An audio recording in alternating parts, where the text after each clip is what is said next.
கர்த்தருடைய பரிசுத்த நாமத்துக்கு மகிமை உண்டாகட்டும். இந்த நாளிலே யாவரையும் வாழ்த்துகிறோம், ஆசீர்வதிக்கிறோம். கர்த்தர் உங்களை யாவரையும் ஆசீர்வதிப்பாராக. 1 சாமுவேல் புஸ்தகம் 2வது அதிகாரத்தை இந்நாட்களிலே நாம் திருப்பிக் கொள்ளலாம். 1 சாமுவேல் 2ஆம் அதிகாரம் 30வது வசனம். ஆகையால் இஸ்ரவேலின் தேவனாய் கர்த்தர் சொல்லுகிறதாவது, உன் வீட்டாரும் உன் பிதாவின் வீட்டாரும் என்றென்றைக்கும் என் சந்நிதியில் நடந்து கொள்வார்கள் என்று நிச்சயமாய் சொல்லியிருந்தும் இனி அது எனக்கு தூரமாய் இருப்பதாக. என்னை கனம் பண்ணுகிறவளை நான் கனம் பண்ணுவேன், என்னை அசட்டை பண்ணுகிறவளை கனஈனம் படுத்துவார் என்று கர்த்தர் சொல்கிறார். அருமையானவளே, இன்னைக்கு இந்த கடைசி பாகம் என்னை கனம் பண்ணுகிறவளை நான் கனம் பண்ணுவேன் என்ற வார்த்தை. நான் கனம் பண்ணுவேன். நம் தேவன் கனம் பண்ணும் தேவன், கனம் பண்ணுகிற தேவன் நம் ஆண்டவர். இன்னைக்கு நம் ஆண்டவர் நம்மை கனம் பண்ணுகிறவரா இருக்கிறார். எப்போ நம்ம ஆண்டவர் நமக்கு கனம் பண்ணுவார் என்றால், அவரை நாம் கனம் பண்ணும்போது, அதை தான் இங்க சொல்லப்படுது, நான் கனம் பண்ணுவேன், என்னை கனம் பண்ணுகிறவர்களை நான் கனம் பண்ணுவேன். யாரை கனம் பண்ணுவாரா? யாரெல்லாம் தேவனை கனம் பண்ணுகிறார்களோ அவர்களுக்கு கர்த்தர் அவர்களை கனம் பண்ணுகிறவராய் இருக்கிறார். கனத்துக்குரியவர் என்றால் மதிப்புக்குரிய, கௌரவத்துக்குரிய, இல்லையா? அப்போ நம் ஆண்டவர் கனம் பண்ண விரும்புகிறார். நம் ஆண்டவர் வெளிப்படுத்தல 7:12 வாசிக்கும் போது கனத்துக்குரியவராக இருக்கிறார். நம் ஆண்டவர் கனத்துக்குரியவர். அவர் எல்லாம் சகல கனத்துக்குரியவராக வெளிப்படுத்தல 7:12 சொல்லப்பட்டிருக்குது. அப்போ நாம் ஆண்டவரை நாம் கனம் பண்ண வேண்டும். இயேசு சொல்றாரு, யோவான் 8ஆம் அதிகாரத்துல 49வது வசனத்துல வாசிப்போம் என்றால், யோவான் 8ஆம் அதிகாரம் 49வது வசனத்துல வாசிக்கிறோம். அப்போது யூதர் அவளுக்கு பிரதித்திரமாக, அதற்கு இயேசு, யோவான் எழுதின சுவிசேஷம் 8ஆம் அதிகாரம் 49வது வசனம், நான் பிசாசு பிடித்தனும் அல்ல, நான் என் பிதாவை கனம் பண்ணுகிறேன், நீங்கள் என்னை கனவீனம் பண்ணுகிறீர்கள். நான் என் பிதாவை கனம் பண்ணுகிறேன் என்று சொல்லி இயேசு சொல்லுகிறார். நாம் இயேசு பிதாவை கனம் பண்ணுகிறபடினால நாம் அவரை கனம் பண்ண வேண்டியது அவசியமாக இருக்கிறது. அருமையானவர்களே, கனம் பண்ணுதல் என்றால் இயேசு கிறிஸ்து பிதாக்குரிய கனத்தை கொடுக்கிறவராய் இருந்தார். இயேசு கிறிஸ்து பிதாக்குரிய கனத்தை கொடுக்கிறவராய் இருந்தார். அதாவது பிதாவுக்கு முற்றிலும் கீழ்ப்படிந்து பிதாவை கனம் பண்ணினார். பிதாவுக்கு முற்றிலும் கீழ்ப்படிந்து பிதாவை என்ன பண்ணாரு? கனம் பண்ணினார். அருமையானவர்களே, தேவனுடைய பிள்ளைகளாகிய நாமும் தேவனையும் குமாரனையும் பரிசுத்த ஆவியும் எப்போதும் கனப்படுத்த வேண்டியது அவசியமா இருக்கிறது. கனப்படுத்த வேண்டும் என்பதை தேவன் விரும்புகிறார். தேவனுக்கு கீழ்ப்படிவதனால நாம் தேவனை கனப்படுத்துகிறோம். இன்னைக்கு அநேகர் சபை போதகர்களுக்கு கீழ்ப்படிந்து கனப்படுத்துகிறார்கள். தாய் தகப்பன் பெரியவர்களுக்கு கீழ்ப்படிந்து கனப்படுத்துகிறார்கள். புருஷருக்கு கீழ்ப்படிந்து கனப்படுத்துகிறார்கள். நாம் இன்னைக்கு நாம் ஒரு நாளும் தேவனுக்கு விரோதமாய் செயல்படக்கூடாது. தேவனுடைய சட்டத்திட்டங்கள் கீழ் எல்லாவற்றும் கீழ்ப்படியணும். கீழ்ப்படியது தான் கனத்துக்குரியது. இன்னைக்கு அநேகர் ஆண்டவரை கனவீனப்படுத்துகிறார்கள். உலக காரியங்களுக்கு முக்கியத்துவம் கொடுக்கிறார்கள், அழிந்து போகிற காரியங்களுக்கு முக்கியத்துவம் கொடுக்கிறார்கள். ஆனால் ஆராதனைக்கோ ஜபத்துக்கோ வருவதில்லை. காரணம், அவர்கள் கர்த்தரை கனவீனப்படுத்துகிறார்கள். ஆனா கர்த்தர் சொல்கிறார், என்னை கனம் பண்ணுகிறவர்கள். என்னை கனம் பண்ணுகிறார்கள்னா நாம் ஆலயத்துக்கு வரணும், ஜபம் பண்ணணும், வேதத்தை வாசிக்கணும், ஒரு பிரமாணங்களின் படி நடக்கணும், அவருடைய கட்டளைகளுக்கு கீழ்ப்படினோம். இவைகளெல்லாம் செய்யும் போது கர்த்தரை கனம் பண்ணுவதற்கு ஈடாக இருக்கிறது. அருமையானவர்களே, பிதாவை எப்படி கனம் பண்ண வேண்டும் என்று சொல்லி நம்ம பார்ப்போம் என்றால், ஏசாயா தீர்க்கதரிசி புஸ்தகத்துல நாம் வாசிப்போம் என்றால் 58வது அதிகாரத்துல சொல்லப்பட்டிருக்கிறது, என் பரிசுத்த நாளாகிய ஓய்வு நாளிலே உனக்கு இஷ்டமானதை செய்யாதபடி உன் காலை விலக்கி உன் வழிகளின்படி நடவாமல் உனக்கு இஷ்டமானதை செய்யாமலும் சொந்த பேச்சை பேசாமல் இருந்து ஓய்வு நாளை மனமகிழ்ச்சி நாள் என்றும் கர்த்தருடைய பரிசுத்த நாளை மகிமையின் நாள் என்று சொல்லி அதை மகிமையாக எண்ணுவாயாக என்று சொல்லப்படும். அப்போ ஓய்வு நாளை மகிமை நாளாக எண்ணணும். கர்த்தருடைய நாளை நாம் கனம் பண்ணணும். இது கர்த்தர் நமக்கு கொடுத்த ஒரு நாள், இந்த ஞாயிற்றுக்கிழமை. இந்த ஞாயிற்றுக்கிழமையில நாம் கர்த்தரை ஆராதனையில் வந்து கனம் பண்ணும்போது நம்மை ஆண்டவர் நிச்சயமாக கனம் பண்ணுகிறார். இன்னைக்கு அநேகர் ஆராதனைக்கு வராமல் கர்த்தரை கனவீனப்படுத்தி விடுகிறார்கள். ஒரு சொந்தக்காரர்கள் நம்மளை அழைத்தால் அவர்களை திருப்திப்படுத்த வேண்டும் என்பதற்காக நாம் அவருடைய நிகழ்ச்சிகளுக்கு சொல்கிறோம்.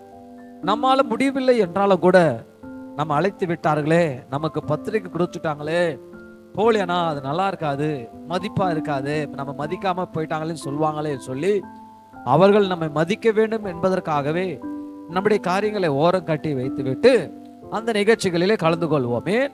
அவர்கள் நம்மளை மதிக்க வேண்டும், அவர்களுக்கு கனத்தை கொடுக்கணும் அப்படின்னு சொல்லி. அது போல தாங்க அதை காட்டு ஜீவன் உள்ள தேவனை ஆராதித்துக் கொண்டிருக்கிற நாம் ஞாயிற்றுக்கிழமையிலும் சபை ஆராதனைகளிலும் சபை கூடி வருகிற நாட்களிலும் ஜபங்களிலும் தேவனை வந்து கனம் பண்ண வேண்டும். முடியாத சூழ்நிலைகள் வரலாம், பல காரியங்கள் வரலாம், தவிர்க்க முடியாத காரணங்கள் வரலாம். அவைகள் எல்லாம் கூடுமான அளவுக்கு தவிர்க்க வேண்டியவைகளை தவிர்த்து விட்டு சபை கூடி வருவதிலே வந்து நம்ம பங்கு பெற்று கர்த்தருடைய பாடலை பாடி துதித்து அவருடைய வார்த்தைக்கு நம்ம கீழ்ப்படிந்து நடப்போம் என்றால் நாம் அவரை கனம் பண்ணுகிறோம்.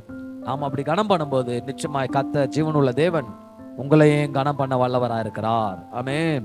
மகிழ்ச்சி நாளாக எண்ணுவாயாக, கர்த்தர் மன மகிழ்ச்சியா இருப்பான், பூமியின் உயர்ந்த இடங்களை உன்னை ஏறி இருக்க பண்ணி உன் தகப்பனாக யாக்கோபுடைய சுதந்திர நாள் உன்னை போஷிப்பேன்னு சொல்றார். பார்த்தீங்களா?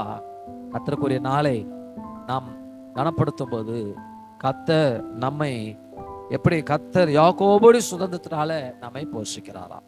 ரெண்டாவது பார்த்தீங்கன்னா 1 சாமுவேல் 15ஆம் அதிகாரம் 22வது வசனத்தை நாம் வாசிக்கலாம். 1 சாமுவேல் புஸ்தகம் 15ஆம் அதிகாரம் 22வது வசனம் சொல்கிறது, அதற்கு சாமுவேல் கர்த்தருடைய சத்தத்துக்கு கீழ்ப்படுவதை பார்க்கிலும் சர்வாங்க தகனங்களும் பலிகளும் கர்த்தருக்கு பிரியமா இருக்குமா. அப்ப கர்த்தருடைய சத்தம், கர்த்தருடைய வார்த்தைக்கு நம்ம கீழ்ப்படிவது ரொம்ப அவசியம். கர்த்தருடைய சத்தத்துக்கு கீழ்ப்படிணும், அதுதான் ரொம்ப முக்கியம் சொல்றாரு, அதான் உத்தமா சொல்றாரு. கர்த்தருடைய வார்த்தையின் சத்தங்களுக்கு நாம் யாரெல்லாம் நம் செவிகளுக்கு சத்தம் வருகிறதோ, ஆண்டவர் நம்ம செவிகள் எவைகளெல்லாம் பேசுகிறாரோ, கர்த்தருடைய வார்த்தை எதெல்லாம் நம்ம போதிக்கிறதோ அந்த சத்தத்துக்கு நாம் செவி கொடுக்கும் போது நம் பிதாவை கனம் பண்ணுகிறோம். அப்போது கர்த்தர் நம்மை கனம் பண்ணுவார். மூன்றாவதாக நீதிமொழிகள் 3ஆம் அதிகாரம் 9வது வசனத்திலே வாசிக்கிறோம். நீதிமொழிகள் 3ஆம் அதிகாரத்துல 9வது வசனம் இப்படியாக சொல்கிறது, நாம் வாசிக்கலாம். 3ஆம் அதிகாரம், உன் பொருளாலும் உன் எல்லா விளைவின் முதல் பலனாலும் கர்த்தரை கனம் பண்ணுன்றார். கர்த்தரை கனம் பண்ணு. எப்படி கனம் பண்ணும்? உன் பொருளால உன் எல்லா வித முதற் பலனால கர்த்தரை கனம் பண்ணு. கர்த்தரை கனம் பண்ண கனம் பண்ண கனம் பண்ண கர்த்தர் உங்களை கனம் பண்ண வல்லவராக இருக்கிறார். அல்லேலூயா. உன் பொருளால கனம் பண்ணு, உன்னுடைய விளைவின் முதல் பலனால கனம் பண்ணு.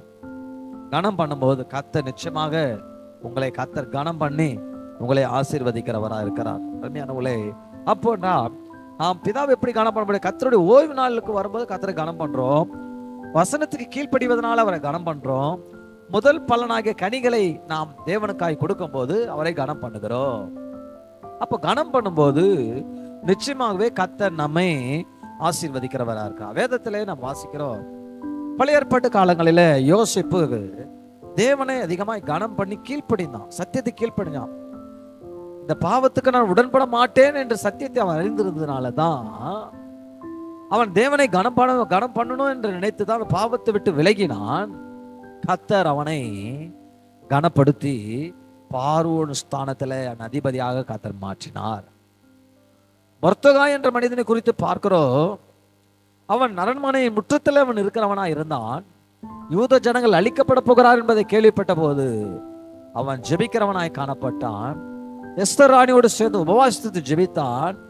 கர்த்தரை கனம் பண்ணினான். ஜெபம் பண்ணுவது கர்த்தரை கனம் பண்ணுவதற்கு சமம். அப்படி கனம் பண்ணினதுனால முற்றத்தில் இருந்த வாசலின் முற்றத்தில் இருந்த மொர்தெகாயை கர்த்தர் அந்த ராஜா அவனை கனம் பண்ணினார். ஆமானை பார்த்து கேட்கிறார், ஆமானே, ராஜாவால கனம் பண்ணுகிற மனிதனுக்கு என்ன செய்யப்படும் என்று கேட்கும் போது, ஆமான் என்னை போல ஒருவன் இல்லை, என்னை தவிர வேற யாரை ராஜா கனம் பண்ண போறார் சொல்லி அவன் எல்லாவற்றையும் சொல்லுகிறான். அதன்படி செய்ய என்று சொன்ன உடனே ஆமானுக்கு அதன்படி மொர்தெகாய்க்கு அதன்படி செய்ய சொல்றாரு. மொர்தெகாயை ராஜா கனம் பண்ணுகிறார். அருமையானவர்களே, சாத்ராக் மேஷக் ஆபத்நேகோ தானியேலை குறித்து பார்க்கிறோம். தேவனை அவர்கள் எல்லா விதத்திலும் கனம் பண்ணினார்கள். நிரத்தின பொருளை நாங்கள் வணங்க மாட்டோம் என்று சொன்னார்கள். ஜெபிக்க கூடாதுன்னு சொல்லி சட்டம் இருந்தது, ஜெபித்தார்கள். கர்த்தருக்கு பயந்தார்கள், கர்த்தருடைய வார்த்தை கீழ்ப்படிந்தார்கள், கனம் பண்ணினார்கள். என்ன நடந்தது? பாபிலோன் தேசத்திலே கர்த்தர் அவள் அதிபதிகளாக உயர்த்தினார். தானியேலுடைய காரியமோ ஜெயமா இருந்தது. அருமையானவளே, நாம் ஆண்டவரை எந்த அளவுக்கு நம்ம கனப்படுத்த முடியுமோ அந்த அளவுக்கு கனப்படுத்த கனப்படுத்த கனப்படுத்த உன் தேவனாய கர்த்தர் உன் வேலை ஸ்தலங்களிலும், படிக்கிற இடங்களிலும், நம்ம வசிக்கின்ற இடங்களிலும், நாம் இருக்கிற இடங்களில கர்த்தர் நம்மை கனம் பண்ணி உயர்த்துகிற தேவன். ஒருவேளை எனக்கு எனக்கு எங்கேயும் மரியாதை இல்லை, எனக்கு எல்லா இடத்துலயும் பிரச்சனையா இருக்குன்னு நினைக்கிறீங்களா? கவலைப்படாதீங்க. தலை குனிந்த இடத்துல தான் ஆண்டவர் தலையை நிமிர பண்ணுகிற தேவனா இருக்கிறார். தலை குனிந்து போயிருக்கிற இடத்துல கர்த்தர் உங்க தலையை நிமிர பண்ணுவார். கனம் பண்ணும் போது ஆண்டவரை நீங்கள் கனம் பண்ணுவீர்கள் என்றால் நிச்சயமாயும் புறஜாதிகள் மத்தியில், உலகத்தின் மத்தியில கர்த்தர் உன்னை கனத்துக்குரியவர்களாக கர்த்தர் உன்னை மாற்ற வல்லவரா இருக்கிறார். அவர் யாரை கனப்படுத்துவார்? கனப்படுகிற தேவன் சொல்லி தலைப்பு நீக்கி அவர் யாரை கனப்படுத்துவார்? சங்கீதத்தின் புஸ்தகம் 91ஆம் சங்கீதத்திலே நாம் வாசிப்போம் என்றால், சங்கீதம் 91ஆம் சங்கீதம் 14வது வசனம், அவன் இடத்தில் வாஞ்சா இருக்கிறபடினாலே அவனை விடுவிப்பென்றாரு. அவனை தப்புவித்து அவனை கனப்படுத்துவேன்னு சொல்றாரு. அவனை நோக்கி கூப்பிடுவான். வாஞ்சா இருக்கிறவன் என்ன செய்வான்? தேவனை நோக்கி கூப்பிடுவான். தேவனை நோக்கி கூப்பிடுகிறவனை கர்த்தர் கனப்படுத்துகிறவரா. வாஞ்சா இருக்கிறவர்களை கர்த்தர், ஆண்டவர் பேர்ல வாஞ்சா இருக்கிறவன் அவன் என்ன பண்ணுவானா? அவன் உயர்ந்த அடைக்கலத்தை வைப்பான். அவன் என்னை நோக்கி கூப்பிடுவான், அவனுக்கு மறு உத்தரவு. அப்ப நம்ம வாஞ்சையோடு இருக்கும்போம் என்றால் அதிகமாக ஜபம் பண்ணுவோம், வேதத்தை வாசிப்போம், துதிப்போம். அப்படி இருக்கு செய்யும் போது கர்த்தர் நம்ம என்ன செய்கிறாராம்? எல்லா காரியங்களுக்கும் தப்புவித்து நம்மை கனப்படுத்துகிறவரா இருக்கிறார். யாரை கனப்படுத்துகிறான்? தேவன் பேரில் வாஞ்சியா இருக்கிறவர்களை கர்த்தர் கனப்படுத்துகிறார். இரண்டாவது 2 தீமோத்தேயுவின் புஸ்தகம் 2வது அதிகாரத்தை நாம் திருப்பிக் கொள்ளலாம். 2 தீமோத்தேயு 2ஆம் அதிகாரம் 21வது வசனத்தை வாசி. ஆகையால் ஒருவன் இவைகளை விட்டு தன்னை சுத்திகரித்துக் கொண்டால் அவன் பரிசுத்தமாக்கப்பட்டதும் எஜமானுக்கு உபயோகமானதும் எந்த நற்கிரைகளுக்கு ஆயத்தமாக்கப்பட்டதுமான கனத்துக்குரிய பாத்திரமானாய் இருப்பான். கனத்துக்குரிய பாத்திரமாய் கர்த்தரை மாற்றுகிறார். எப்போது கனத்துக்குரிய பாத்திரமானாய் எப்போது மாற்றுகிறார்? தன்னை சுத்திகரித்துக் கொள்ளும் போது. நாம் பாவத்துக்கு தன்னை சுத்திகரித்துக் கொள்ள வேண்டும், அக்கிரமங்களுக்கு சுத்திகரித்துக் கொள்ளும், நீதிக்கு சுத்திகரித்துக் கொள்ள வேண்டும். எல்லா பொல்லாப்புக்கும் நம்ம சுத்திகரித்துக் கொள்ளும் போது கர்த்தர் உன்னை கனத்துக்குரிய பாத்திரமாக கர்த்தர் மாற்றுகிறவரா இருக்கிறார். சுத்திகரிப்பு ரொம்ப அவசியம். மேலான சுத்திகரிப்பை ஆண்டவர் அதிகம் விரும்பல, இருதய உள்ளான சுத்திகரிப்பை ஆண்டவர் விரும்புகிறார். இன்னைக்கு அநேகர் மேலான சுத்திகரிப்பு செய்து கொள்கிறார்கள். இல்ல, உள்ளான சுத்திகரிப்பு ரொம்ப. இருதயத்தில் சுத்தமல்லவன் பாக்கியவான். ஆகவே நம்மை சுத்திகரித்துக் கொண்டால் கர்த்தர் கனத்துக்குரிய பாத்திரமாய் கர்த்தரை மாற்றுவார். முதல்ல சொன்ன வாஞ்சா இருக்கிறவர்களை கனத்துக்குரிய பாத்திரமாய் கர்த்தர் மாற்றுவார். சுத்திகரித்துக் கொள்கிறவர்களை கனத்துக்குரியவர்களாய் மாற்றுவார்.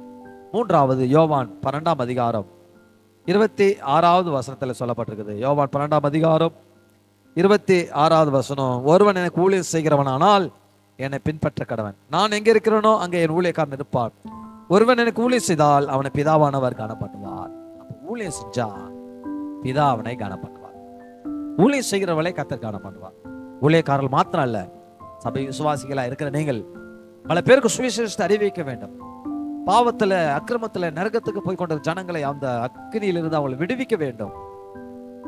அவர்கள் நம்மை குறித்து தவறா நினைத்தாலும் பரவாயில்லை, அவர்கள் எப்படியாவது சுவிசேஷம் சொல்லி அவர்களை ரட்சிக்க வேண்டும். அவளுக்கு அந்த ஊழியத்தை செய்யணும். சிறு பிள்ளைகள், ஏராளமான பிள்ளைகள் இருக்கிறார்கள். சிறு பிள்ளைகளுக்கு நல்ல கதைகள், வசனங்களை சொல்லிக் கொடுக்க வேண்டும். வாலிபர்கள் அழிந்து போவார்கள், சத்தியத்தை சொல்ல வேண்டும், சுவிசேஷத்தை அறிவிக்க வேண்டும், மற்றவர்களுக்காக ஜெபிக்க வேண்டும். சபையில நம்மால முடிந்த வேலைகளை செய்து ஊழியத்தை செய்ய வேண்டும். சபைக்கு பிரயோஜனமாக இருக்கணும், ஊழியங்களை செய்ய வேண்டும். அதான் சொல்றார், எந்த வேலையா இருந்தாலும் ஊழியம் செய்ய வேண்டும். ஊழியம் செய்யும் போது கர்த்தர் கனப்படுகிறவரா இருக்கிறார். ஒருவன் எனக்கு ஊழியம் செய்தால் பிதா அவனை, ஆண்டவருக்கு மனுஷனுக்காக அல்ல, ஊழியக்காரனுக்காக அல்ல, நாம் தேவனுக்கு ஊழியம் செய்யும் போது பிதாவானவர் நம்மை கனப்படுத்துவார். மனுஷன் நம்ம கனப்படுத்தும் வீணா இருக்குங்க. பிதான் உங்களை கனப்படுத்துவார். ஊழியம் செய்கிற உங்களை, யாரெல்லாம் என்னென்ன ஊழியம் செய்கிறீங்களோ கர்த்தர் உங்களை கனப்படுத்த வல்லவரா இருக்கிறார். நீங்க இருக்கிற இடத்துல கனப்படு. யாரை கனப்படுத்துவார்? வாஞ்சா இருக்கிற தேவன் பேரில் வாஞ்சா இருக்கிறவளை கனப்படுத்துவார். இரண்டாவது, தன்னை சுத்திகரித்துக் கொள்கிறவளை கனப்படுத்துவார். மூன்றாவதாக ஊழியம் செய்கிறவளை கனப்படுத்துவார். அருமையானவளே, நாம் எப்போது இந்த கனத்துக்குரியவளாய் நாம் எந்த கனத்தை கொடுக்கணும்? கர்த்தருடைய ஓய்வு நாள் அசட்டை பண்ணக்கூடாது. வசனத்துக்கு கீழ்ப்படினோம். முதல் பலன்கள் கனி ஆகியவைகளை தேவனுக்கு கொடுக்க வேண்டும். அருமையானவளே, அப்படி செய்யும் போது தேவனாய் கர்த்தர் உன்னை நீங்கள் இருக்கிற இடங்களில், வேலை ஸ்தலங்களில், தேசத்துல, உலகத்துல கர்த்தர் உங்களை கனம் பண்ணுகிற தேவனா இருக்கிறா. நாம் அவரை கனம் பண்ணும் போது வசனம் சொல்லி, என்னை கனம் பண்ணுகிறவளை நான் கனம் பண்ணுவேன் சொல்றார். நம்ம ஆண்டவர் கனம் பண்ணுவேன் சொல்லிக்கிறாரு. கனம் பண்ணுகிற தேவன் எப்போ கனம் பண்ணுவார்? அவருக்கு கனம் பண்ணும்போது உங்களை கர்த்தர் கனம் பண்ணுவார். நீங்க தலை நிமிர்ந்து நடக்க கர்த்தர் உங்களுக்கு உதவி செய்ய வல்லவரா இருக்கிறார். ஜெபிக்கலாமா? அன்பின் ஆண்டவரே, இந்த வார்த்தையை கேட்ட பிள்ளை கனம் பண்ணும் தேவன் என்ற தலைப்பில் நீங்க வசனத்தை தியானித்து இருக்கிறோம். என்னை கனம் பண்ணுகிறவளை நான் கனம் பண்ணுவேன் சொன்னீரேன். ஆண்டவரே, இவர்களை கனம் பண்ணுங்கப்பா. கனம் பண்ணுவதற்கு என்ன செய்யணும்? உண்மை கனம் பண்ணுகிறவளாய் மாறணும். கனத்துக்குரியவரை தேடணும். ஓய்வு நாளை வசனத்துக்கு கீழ்ப்படியணும். முதல் பலனாகிய கனிகளை கொடுக்கணும் ஆண்டவரே. இரண்டாவதாக, அவர் யாரை கனப்படுத்துவார்? வாஞ்சியா இருக்கிறவர்களை கனப்படுத்துவார். சுத்திகரித்துக் கொள்கிறவர்களை கனப்படுத்துவார். ஊழியம் செய்கிறவர்களை கனப்படுத்துவார் சொல்லி தியானித்தனே. நீர் ஒவ்வொருவரும், எனக்கு கனமில்லையே, சொந்த பந்தங்களில் கனமில்லையே, ஊரார்மத்தில் கனமில்லையே, வேலை செய்கிற இடத்துல கனமில்லையே, மரியாதை இல்லையே என்று சொல்லி ஆயத்துக் கொண்டிருக்கிற பிள்ளைகளே, கர்த்தருடைய நாமத்துக்கு நீ கனத்துக்குரியவளா இருக்கிறீர்கள். நீங்கள் அவர் கனத்தை கொடுக்கும் போது நிச்சயமாய் கர்த்தர் உங்களை கனம் பண்ணி உங்களை ஆசீர்வதிப்பாராக. உங்கள் தேவைகள் எல்லாம் சந்திப்பாராக. ஆண்டவரே, இந்த பிள்ளைகளை ஆசீர்வதிங்க. வசனத்தை கேட்ட பிள்ளைகளை ஆசீர்வதிங்க. கனம் பண்ணுவீராக. ஆண்டவரே, கனம் பண்ணுகிறவர்களை நீ கனம் பண்ணி ஆசீர்வதிங்க. இயேசுவின் நாமத்தில் ஜெபிக்கிறோம் பிதாவே. ஆமேன், ஆமேன், ஆமேன்.